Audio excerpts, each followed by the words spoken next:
Well, every year, sea turtle nests dot the Alabama Gulf Coast.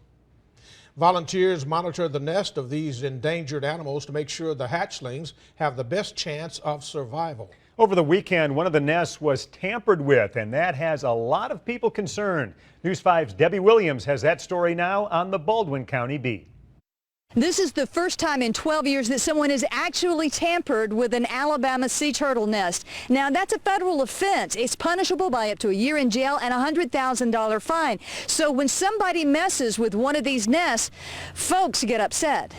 Oh, look at them all coming. It's an event that helps make this part of the Gulf Coast unique. Look at all of them. Once you see a sea turtle nest hatch, it's something you'll always remember. It's just precious, and it's just hard to believe. You got to see it to appreciate it. Almost 200 people got to appreciate it Sunday night at Cotton Bayou as more than 100 loggerhead turtle babies made their way to the Gulf. They're so tiny, and it's such a long way for such a small creature just to get from the nest to the actual water. Sometime afterwards, someone decided to do a little digging of their own. Somebody actually tried to dig down through the predator screen and down into the nest. We can see their handprints, footprints. We know that they were in there. Sea turtles are federally protected. You cannot own a sea turtle shell. You can't have an egg, you can't have a hatchling, anything without a permit. And without a permit, it's a $100,000 fine and a year, possible year imprisonment. The nest is still protected. Signs posted warn of federal penalties, and volunteers will be back to make sure any turtles remaining in the nest